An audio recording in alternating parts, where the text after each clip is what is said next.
Yo, what's up guys, welcome back to a brand new video on the Umblove channel. In today's video I'm going to be showing you something I've been working on that some of you guys might know about, some of you guys might not know about, but basically I've been on Unreal Engine lately, and basically I've been making my own horror game template for you guys to make your own horror games on, and it's actually really easy to use.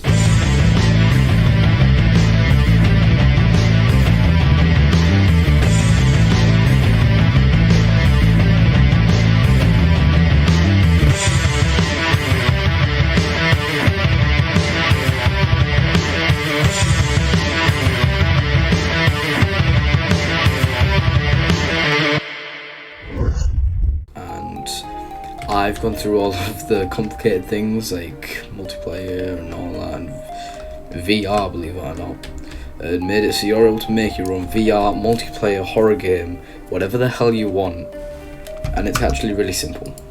First of all, I want to say that I've made my own picking up system extremely simple as well. So I'm just going to delete this box because I just want you to just know that you can literally do it within a couple clicks.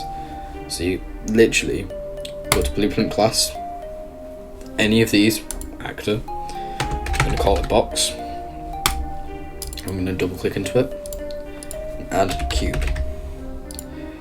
Now without doing anything else to the viewport, I'm literally just going to go into in the event graph, event begin player, and get this pickup macro that I've created. I'm going to drag in cube. That's literally all you want to do. This is now allowing this cube, practically with zero code, now pickable up. Now you're able to pick it up. Okay, to clarify what I mean by that, I'm going to drag it out into the scene. I'm going to reduce the size to like 0.7 or something. So now that it's there, now I can pick it up. Boom, simple as that. Literally so simple. Want to get it to. It still works. And you want to drop it, you can drop it. There's also a monster that can kill you. Watch this, by the way. Like, that's the death animation. And then there's loading screen. Then there's the main menu, which you can actually customize by going into the horror game blueprint character. I know I said that wrong. Horror game character. This is where all of my code that I've done gets revealed if you go into the collapsed graphs. Do not go in here. As you can see from the preview image, it is extremely confusing, a lot of code. Right? But this is literally all you need to look at to create your own horror game. There's going to be more coming soon, but you can make it a multiplayer horror game, a VR horror game, stamina horror game. The reason why VR is currently enabled and the reason why you saw it wasn't in VR is because I've made my own cool system where it can detect if a VR headset is connected, and if it is not, and it is a VR game, then you can just play it, I don't know, as a normal game. But if I'm going to change it in the future because I want people to actually have the option to do this instead. If you want it specifically only for VR game, I'm going to make it so you can do that as well. But at the moment it's a system that I've got currently set up where if you have a VR connected, you are actually able to play in VR. For some reason that took way longer to explain than I thought I would.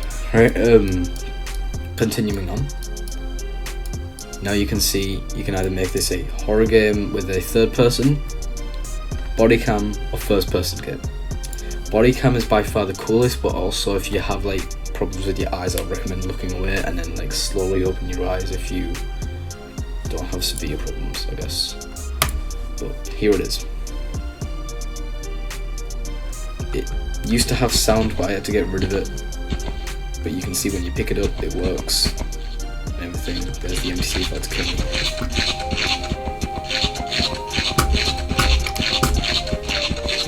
There's also a zoom in system. With sound effects. You obviously can get killed. It does that custom cool animation, and then you can. Yeah. Okay. Then there's the first person, which is actually a cool thing for me. I haven't been on it for quite a long time. I did it in another recording of this same exact video, believe it or not. And I forgot how cool it was. It's just simple, one of them simple things. Like, you just forget how cool first person actually is.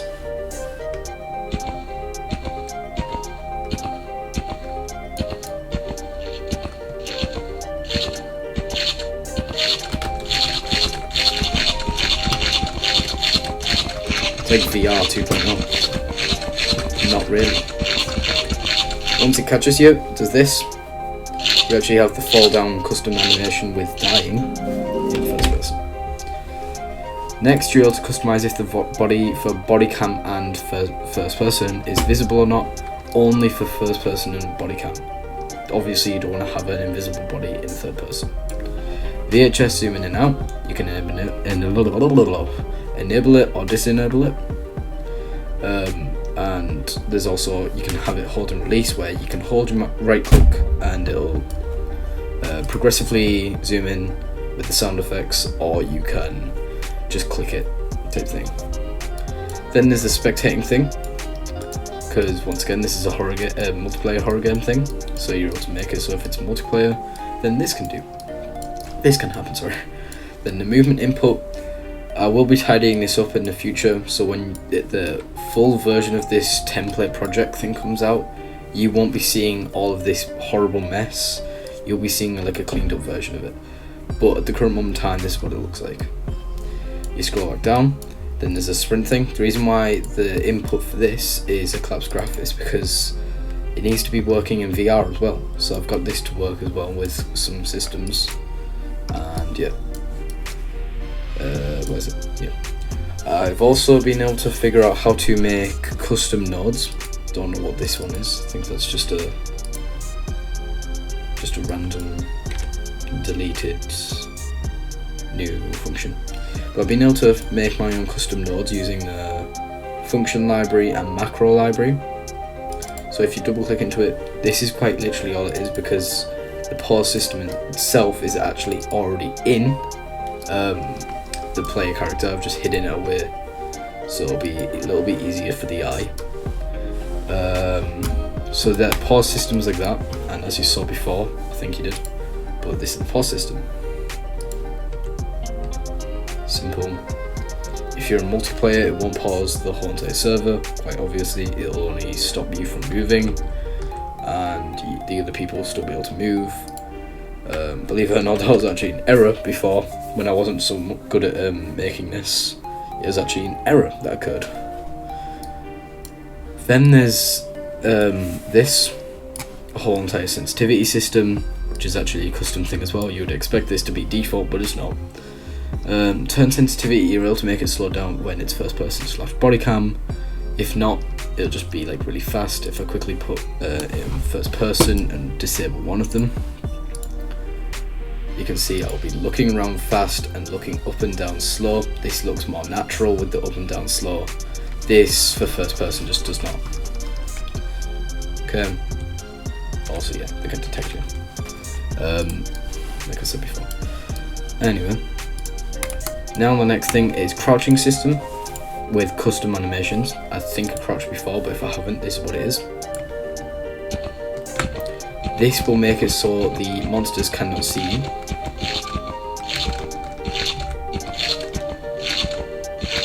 You'll sneak past them, and you're also able to avoid them if they start chasing you by crouching. This also works in VR mode as well. Then this is the thing that I've been experimenting with quite a lot recently, and it's the interaction systems.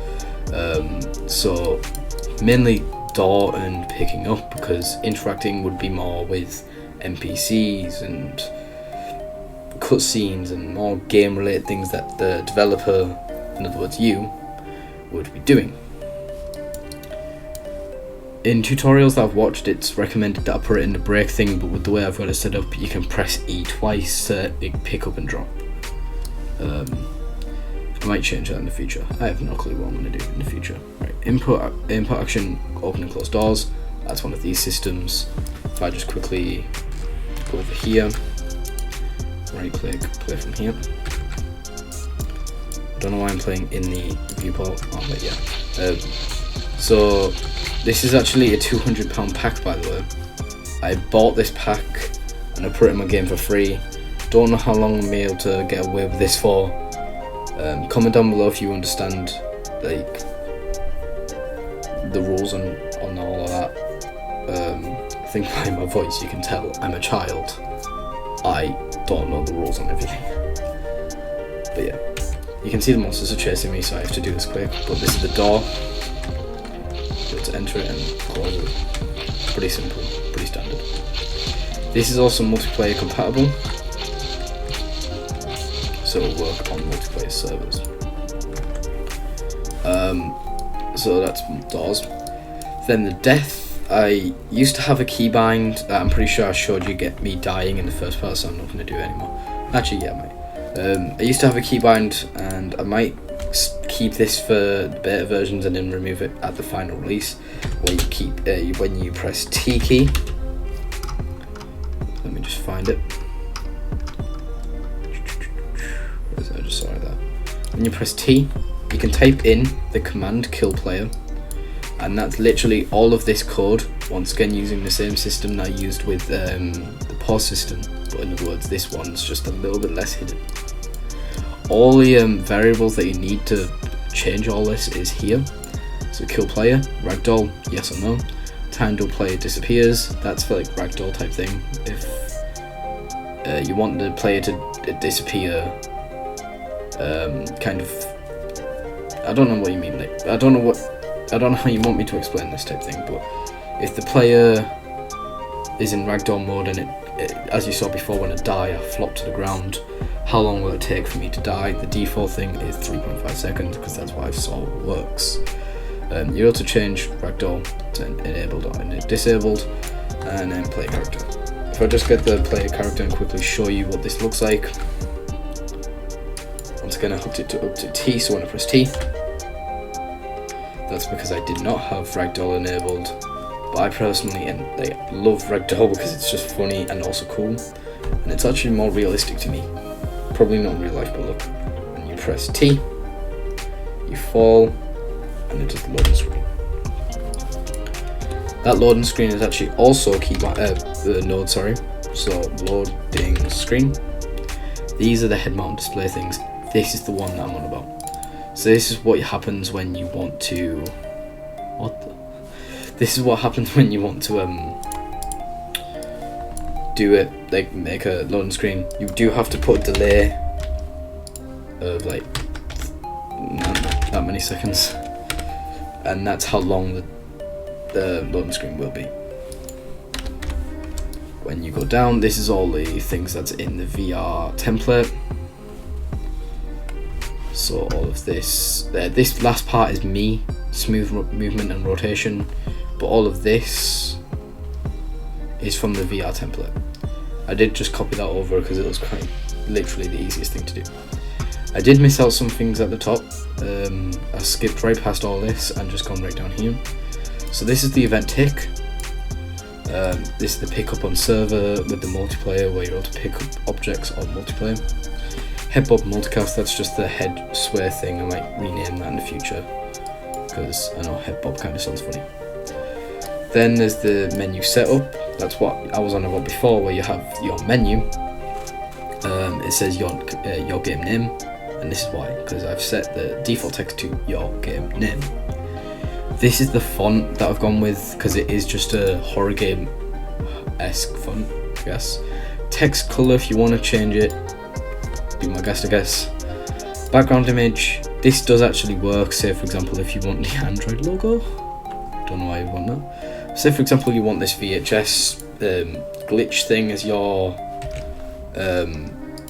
background for your game. You can exit to menu and immediately you see it in the background. The image is a little bit darker, and the reason why is because it just fits in a lot better, I guess. I don't know. It makes everything look more cooler when it's dark. Default map, third person map, you're obviously going to change that if you, well, I'm guessing you will, but use a different map than this. Main menu, theme music, and then this is where you change it. And yeah, that is practically everything that's in here. I'm going to have to simplify in the future with a hell of a lot of systems because it's very complicated, but these guys took a lot to set up, to be honest. That's just in the actual blueprint, not to mention that has an AI controller, behavior tree, blackboard, and other things as well. But once again, this is a tutorial to get you started on my I'm gonna say this, but in real life I'm doing air quotes when I say it, with the helpful simplified systems that I've done, because I don't know how helpful it is. I want your feedback on it, because maybe you don't like how simplified it is, or maybe you want me to simplify more things, and I'll be willing to do all that. Maybe you want a flashlight system, which is definitely coming in the future, by the way. So if you want to know, if you want me to add things to this template, I'll be willing and happy to. Other things I want to mention are the NPC, the monster, and future NPCs are going to be here. So they're going to have their own folders: monster, doctor, something, I don't know, something like that. Doctor's not guaranteed. I don't know if I'm going to do that. Monster, and there you have it. And then this is the stuff that I've named as stuff. I might have to change that for professional reasons, but like, this is all that. This is the actual blueprint that I was just on a second ago. Now I'm going to go to doors. The door that I had before has text over it, but this text does not appear in game, it just appears in the editor. Make a child of this blueprint to change the appearance. If you do not know how to do that, you right click on it, create child blueprint class, and then you're able to change the appearance of the door. So for example, if you want skinny door, or sorry, big door, yes, and if you want to change the material on this to be frame, something like that, compile it, and you can see did nothing to this one, but it did do everything changing to this one. Okay, so just make a child of that blueprint to edit it. Then this is the inside area. To clarify, I'm using Lumen on this, so if your PC is not something that can handle Lumen and RTX and everything, don't use this template. I'm sorry to deny people access. But yeah. Then there's splash screen. I'm just gonna go in here. This is what it literally is. You won't see the red line in the future, but it goes Unreal Engine, your logo. I'll get into that in a second. And then it will take you to a loading screen, and then bam, you're in the menu. Okay. This is the placeholder, as it says there, for your logo. You just import your logo as a PNG, and in the horror game character, once again, you're actually able to edit. Nope. You're actually able to edit your logo, like what it appears. Screw it, just for the funny parts of it, I'm just going to do this. So Unreal Engine, and then a blurry picture of something. Okay, you will need to add your own text saying your name, whatever. I am sorry about that, I might change that in the future. Because the way I had it before, it squished the image, so I've tried to make it so it's 1 by 1.2. Do not change that. As you saw before, it was made for a specific reason, because like I just said beforehand, I made it with a weird thing. I don't know how to explain it. Now we're going to go into the next thing, which I think is cool, and that is